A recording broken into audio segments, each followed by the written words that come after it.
The streets of Elm were a living postcard on Halloween night. Leaves crunched beneath feet as children in costumes paraded down the sidewalks, their laughter carrying through the crisp October air. Ghosts and ghouls, superheroes and princesses, all eager for the one night they could live in a world of make-believe, collecting candy as they went. It was the perfect blend of excitement and mystery, and for the parents who followed a few steps behind, it was all too familiar. Every year, the same routine. Every year, the same joy. But not this year.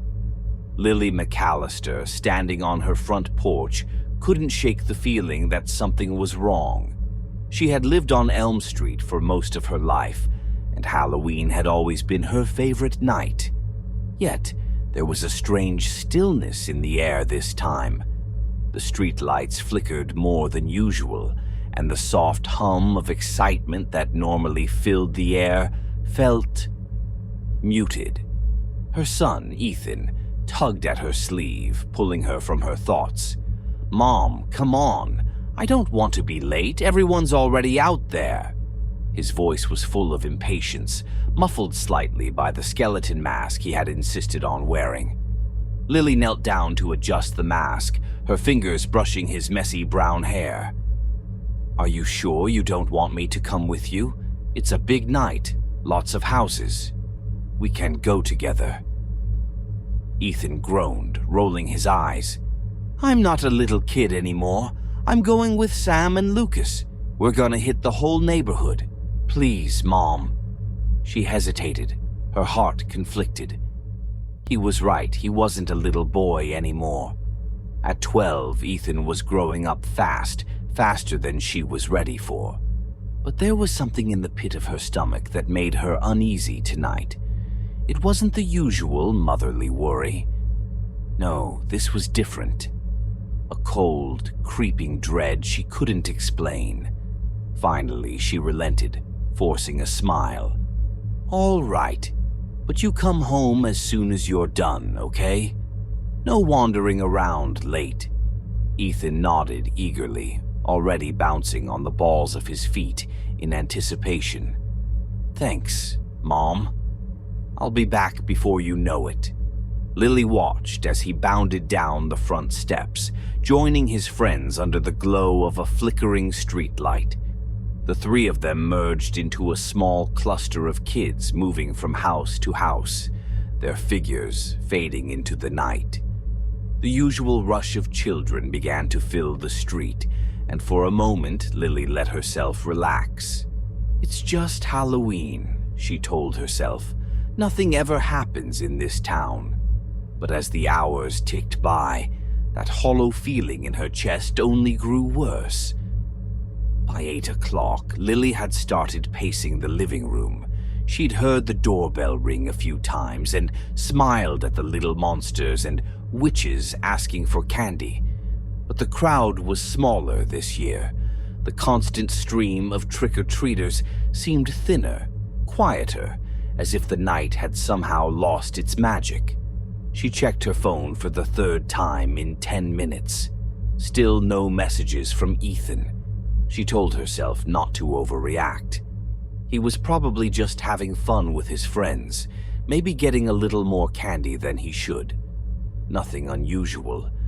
And yet, her phone buzzed, startling her. It wasn't Ethan. It was Rachel, one of the other moms on the street. The message was short, but enough to send a chill through Lily's spine. "Is Emily with Ethan? She hasn't come home yet, and I can't reach her." Lily's fingers hovered over the screen, her heart rate spiking. She quickly texted back, "I haven't heard from Ethan either. Have you checked with Sam's parents?"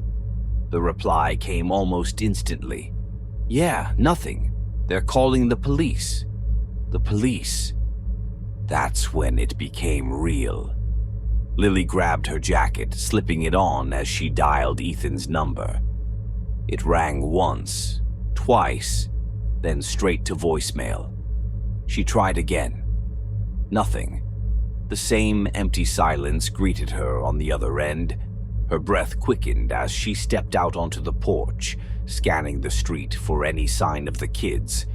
But the once busy sidewalks were eerily empty. A few houses still had lights on, decorations glowing faintly in the distance, but most were dark now, curtains drawn as the night grew older. Where were they? They couldn't all be missing, could they? The sound of distant shouting caught her attention, pulling her out of her daze. She hurried down the street, her feet moving faster than her thoughts. Several parents were gathered at the corner, their voices tense, panicked. As she approached, she could see it in their faces, the same fear she felt gnawing at her insides. "I can't find Josh anywhere," one mother cried, her voice shaking. "He said he'd only be a few blocks away." "They're all gone," another parent muttered, his face pale. "How can so many kids just disappear?" Lily's heart hammered in her chest. It didn't make sense. Kids didn't just vanish in a quiet town like theirs. But the reality was sinking in now. This wasn't a prank or some misunderstanding. Children were missing. She glanced around, her eyes darting to the shadowy edges of the street. A sense of wrongness settled over her, thick like fog.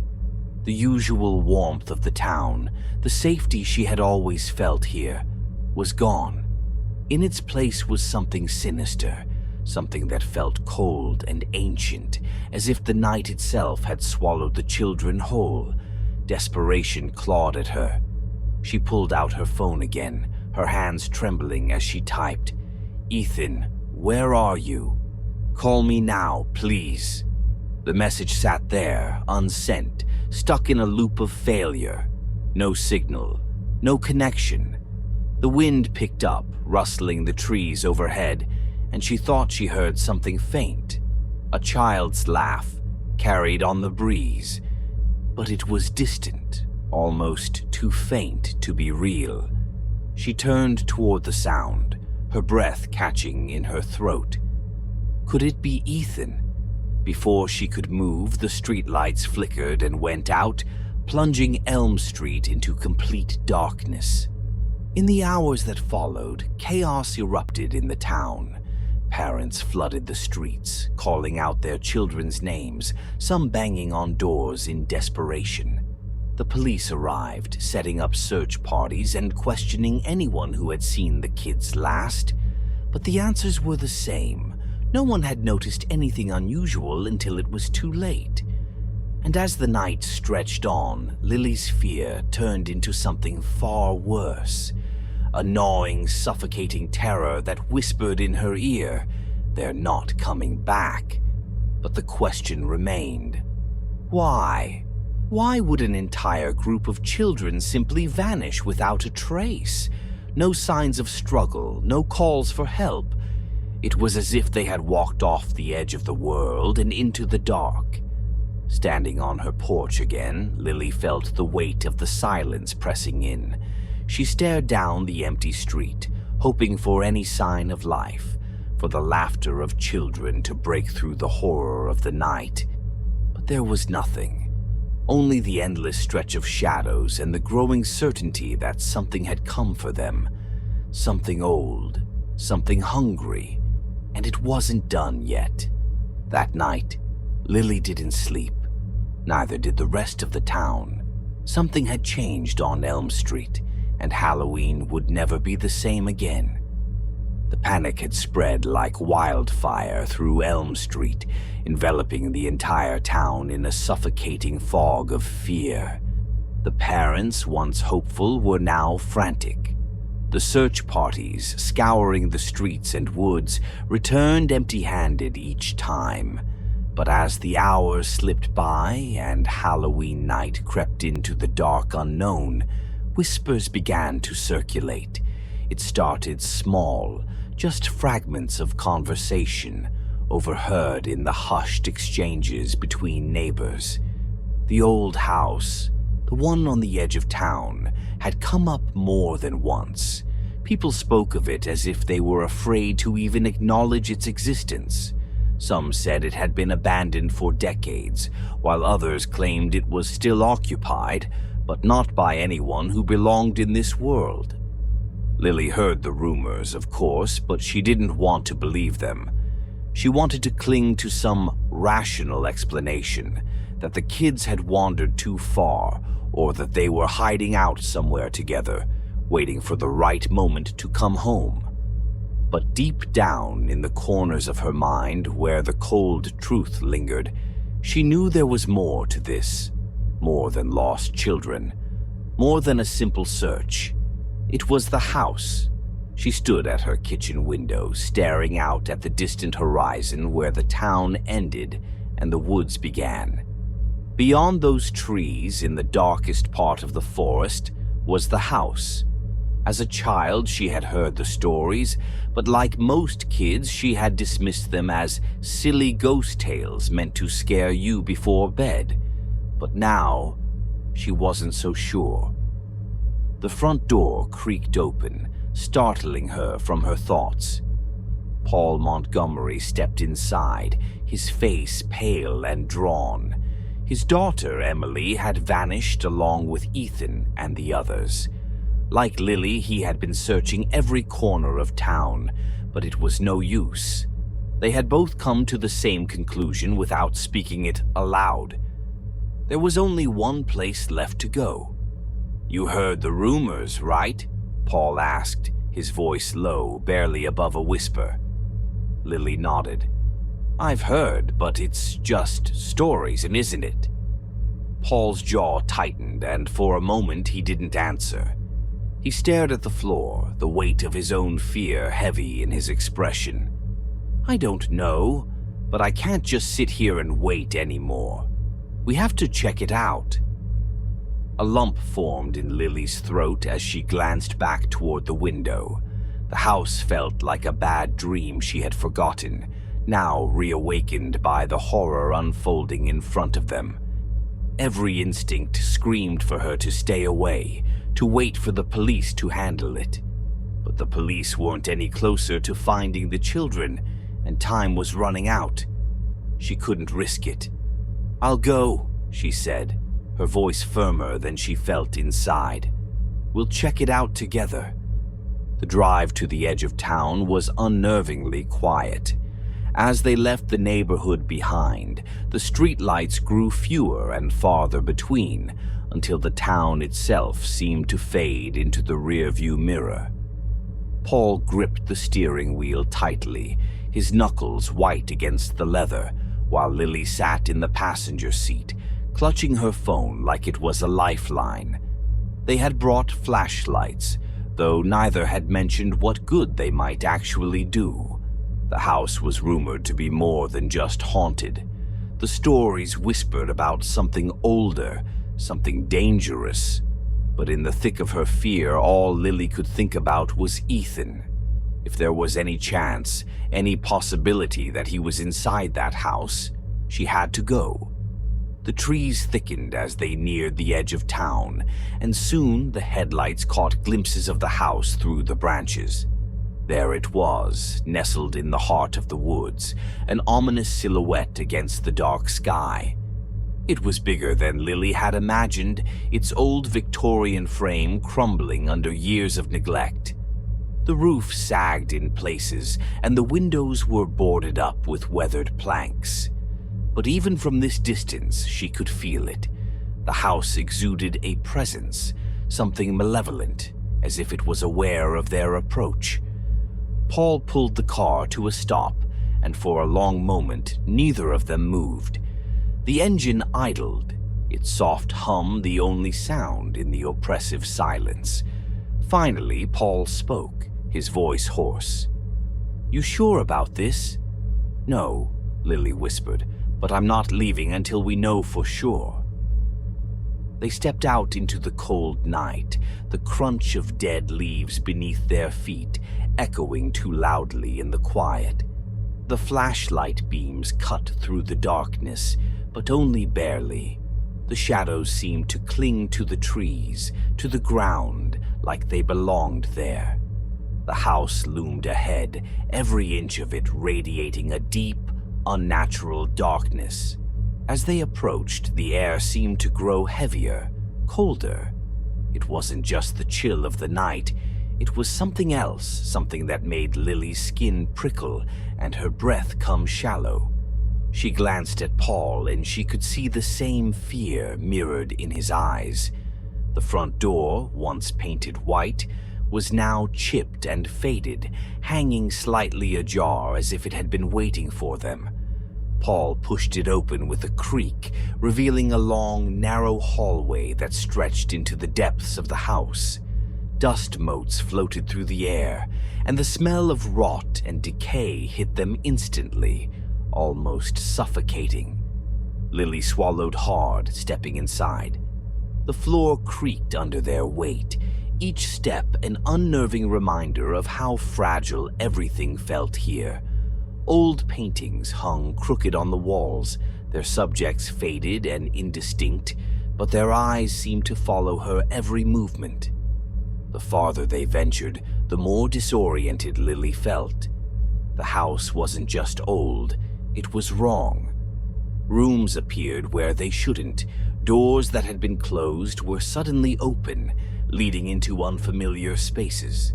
The shadows moved strangely here, twisting in ways that defied logic. They turned a corner and Lily's heart lurched into her throat. There, lying on the floor, was a familiar object, Ethan's candy bucket. Its contents were spilled across the floor, the brightly colored wrappers in stark contrast to the decaying interior of the house. Lily dropped to her knees, picking it up with trembling hands. "He was here," she whispered, her voice cracking. "Ethan was here." Paul knelt beside her, his face grim. "Emily, too. Look."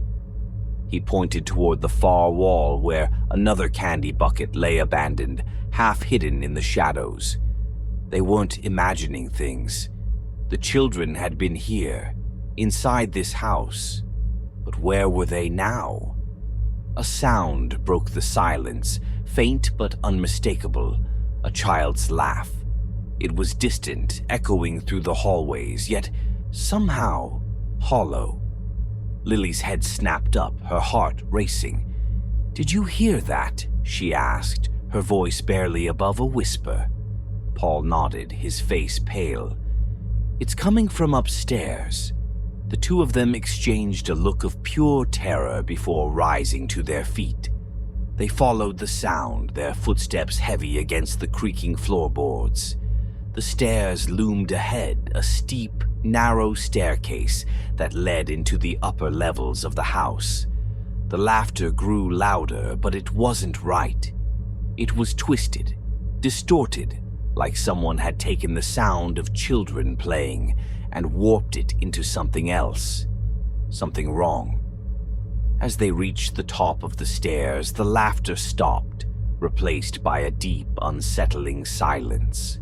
The hallway stretched before them, lined with doors that seemed to go on forever. They glanced at each other, uncertainty and fear gripping them both. Then one of the doors at the end of the hall creaked open on its own, revealing nothing but darkness beyond. Lily's heart pounded in her chest as she stepped forward, her flashlight trembling in her hand.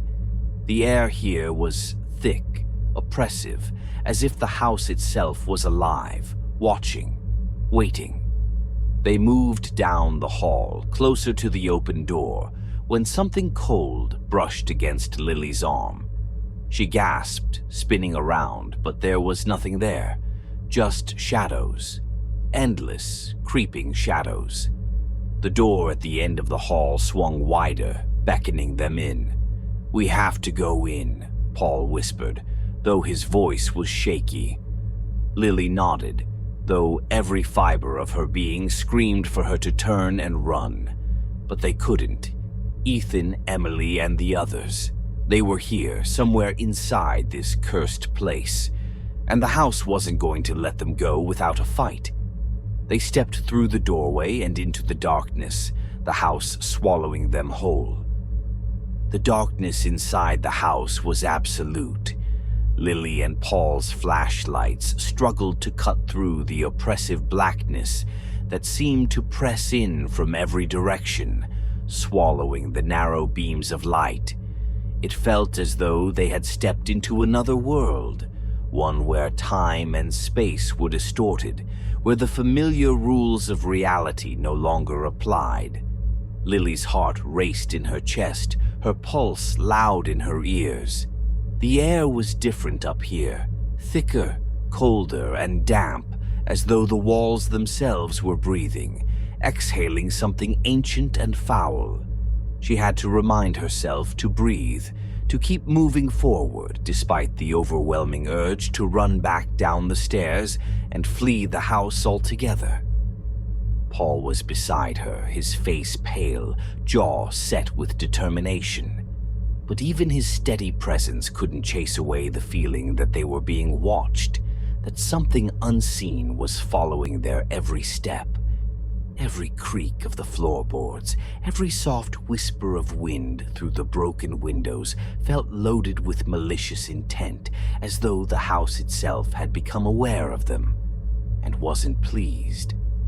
They moved cautiously down the hallway, the door they had entered closing with an eerie finality behind them, leaving only a suffocating silence in its wake. As they passed by each door, Lily couldn't help but notice how they seemed to shift slightly when she wasn't looking. One moment a door was closed, the next it would be slightly ajar. And there was a growing sense that behind those doors something was waiting. Suddenly the air around them seemed to pulse, a low hum reverberating through the walls. Lily stopped, gripping Paul's arm. "Do you hear that?" He nodded, swallowing hard. "It's like a vibration." But it wasn't just a vibration. It was a presence, unseen yet unmistakable. The hum grew louder, rising and falling like a heartbeat, slow and deliberate. It echoed from the walls, from the floor, from somewhere deep within the house. Something was alive in this place, something powerful and malevolent. Lily's flashlight flickered, and for a brief moment the hallway seemed to stretch impossibly long, the walls warping and twisting as though the house was reshaping itself around them. She blinked, and everything snapped back to normal, or what passed for normal in this nightmare. "We need to find them," Lily whispered, her voice trembling despite her best efforts to stay calm. "We're running out of time." Paul nodded, his eyes darting nervously to the nearest door. "This place, it's like it's alive. I don't know what we're dealing with, but it's not natural." Before Lily could respond, a loud crash echoed from somewhere down the hall, followed by the unmistakable sound of children's laughter, high-pitched and distorted, as if it were being played through an old, warped record. The sound sent shivers down Lily's spine. It was Ethan. She knew that laugh anywhere, but something was wrong with it. The laughter held no joy, only malice. Without thinking, Lily bolted toward the sound, her flashlight shaking in her hand as she ran. Paul called after her, but she didn't stop. She couldn't. The laughter was drawing her in, tugging at her heart with the cruel promise that her son was close. She had to find him. The hallway twisted and turned in ways that didn't make sense, leading her deeper into the house's labyrinthine interior. The walls seemed to close in, and every door she passed felt like it was watching her, its unseen occupant waiting just beyond the threshold. Finally, she reached the end of the hall. A door stood before her, old, wooden, and slightly cracked open. The laughter had stopped, replaced by a deep, heavy silence that pressed against her like a physical weight. Paul caught up to her, breathing hard, his flashlight beam bouncing nervously around the room.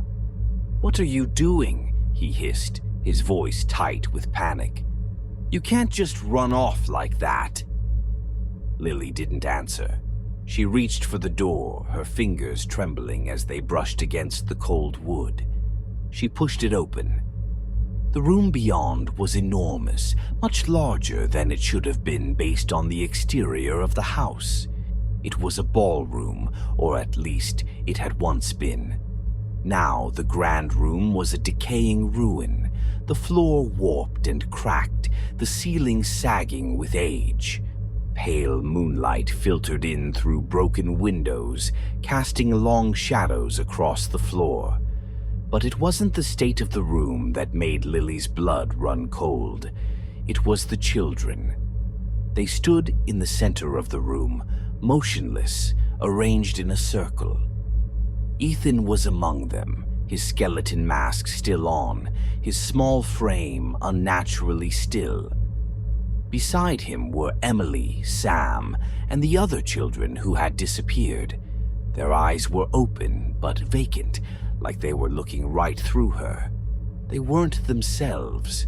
They weren't anything. "Ethan!" Lily cried, rushing toward him, her voice breaking with desperation.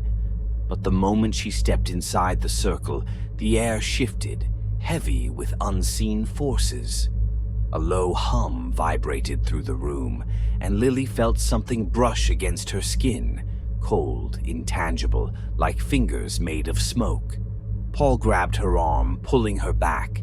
"Wait, something's not right." And then they heard it, a voice, deep and slow, reverberating through the room as if it were coming from the walls themselves. They belonged to the dark now. Lily froze, her heart pounding so hard she thought it might burst from her chest. The voice was low, inhuman, dripping with malice. She turned, her flashlight flickering, and saw it. A figure, cloaked in shadow, standing at the far end of the room. Its form was indistinct, like it was made from the very darkness around it, but its presence was undeniable. It was ancient, powerful, the source of the malevolent energy that filled the house. Lily couldn't move. Fear gripped her so tightly she felt like she couldn't breathe.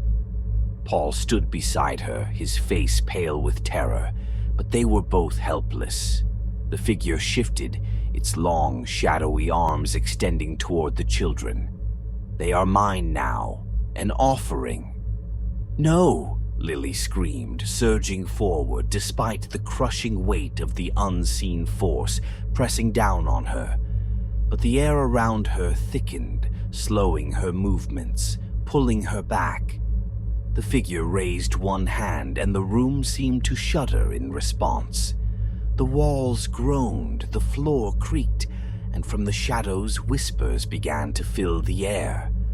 Hundreds of voices, overlapping in a language neither Lily nor Paul could understand.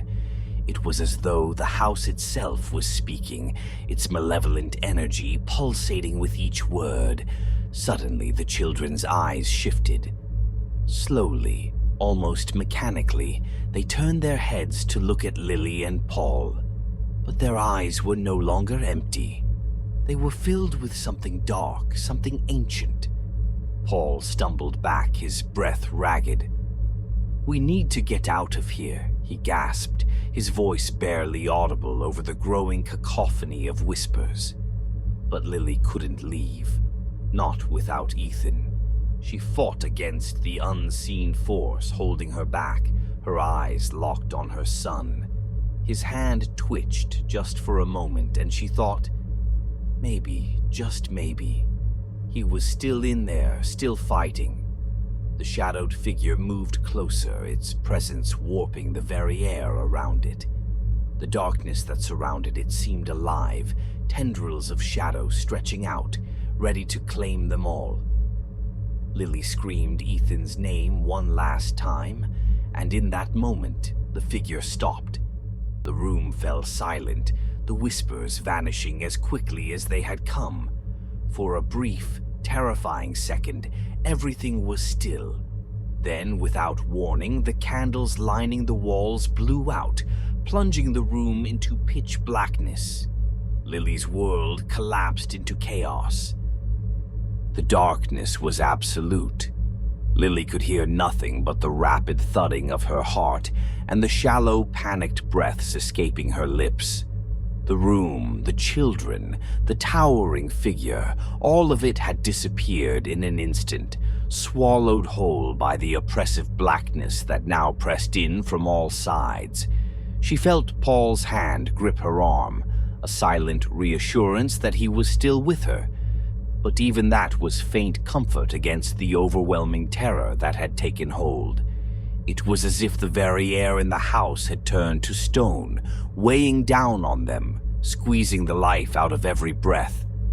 Then, through the suffocating silence, a sound. Soft at first, barely more than a whisper, but unmistakable. "Mom?"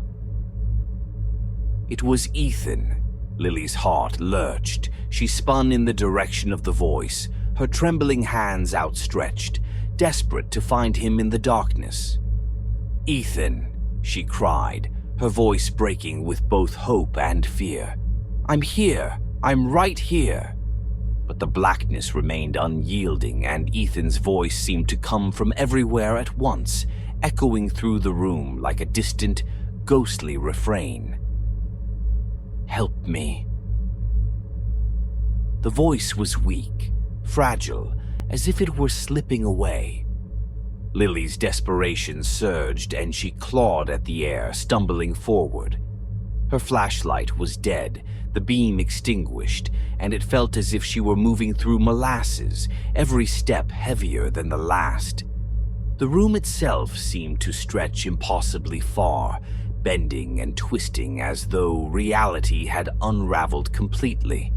And then, just as suddenly as it had gone out, the dim light returned, flickering like the last breath of a dying flame. The ballroom was still there, though now even more grotesque, more decayed, as if centuries had passed in the span of moments. The children remained in their circle, their heads bowed, eyes dull and lifeless. Ethan stood among them, still as stone, his small frame almost lost beneath the shadows that clung to him. But the figure, the thing, was closer now, so much closer. It loomed over them all, taller than it had been before, its shape flickering at the edges as if it were made of smoke and shadow. Its face, or what passed for a face, was hidden beneath a dark hood, but its eyes glowed faintly, cold and ancient, like embers burning in a pit of black coal. Lily could feel its gaze on her, piercing through her skin, her bones, her very soul. "You can't have him," she screamed, her voice raw and wild. "You can't take my son." The figure didn't speak, but the air vibrated with a dark energy that rippled through the room, carrying with it the unmistakable sense of finality. This was the end. The offering was complete. There was no escape. Lily's chest tightened, the realization crashing down on her like a wave. Ethan wasn't just lost, he was trapped, bound to this place by forces she couldn't understand, forces older and far more dangerous than she had ever imagined. Her son, her beautiful boy, was no longer hers. He belonged to Dida.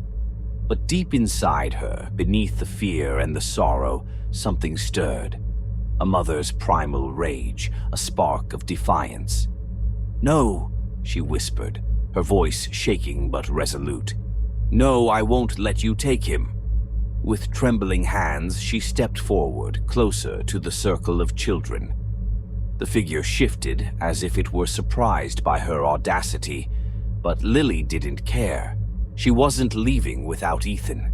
She couldn't. "Ethan, baby, look at me," she pleaded, her voice breaking. "I'm right here. I'm not going to leave you. Come back to me, please. Come back." For a moment, nothing happened. Ethan stood motionless, his eyes vacant, his face blank. But then, slowly, impossibly, his head lifted. His gaze met hers, and in that single fleeting moment, she saw it. The spark of recognition, the glimmer of her son fighting through the darkness. "Mom." His voice was barely more than a whisper, but it was enough. Lily lunged forward, her hand outstretched. She grabbed his small, cold hand, her fingers closing around his as if she could anchor him back to her, back to reality. "I'm here," she whispered, tears streaming down her face. "I'm right here." The figure let out a low, rumbling sound, something between a growl and a hiss. The air around them grew heavier, charged with the weight of its fury. The house trembled, the floor beneath them cracking, splintering as the darkness pressed in from all sides. But Lily refused to let go. She held onto Ethan with everything she had, her grip tightening as the world collapsed around them. "You can't have him," she said through gritted teeth, her voice filled with a fire she hadn't known she possessed. "You won't all have him." The figure raised its arms, and the shadows swirled around it like a storm, ready to consume them both. But something shifted, just for a moment. The dark energy faltered, and the grip of the house loosened ever so slightly, as if Lily's defiance had pierced through the very heart of the evil that held them captive. Ethan's hand tightened around hers. "No!" the figure hissed, its voice sharp and jagged, full of rage and desperation. The shadows writhed, but they no longer felt invincible. The house itself seemed to scream, as if it were coming apart at the seams, unable to maintain its twisted hold on reality. In the chaos, Lily felt a strange sense of clarity, of understanding. This thing, this presence, it wasn't invincible. It thrived on fear, on darkness, on the souls of those who gave themselves up to it. But love, defiance, hope, these things weakened it, fractured its power. It couldn't take what wasn't willingly given. Ethan's eyes, still clouded by whatever darkness had consumed him, flickered again.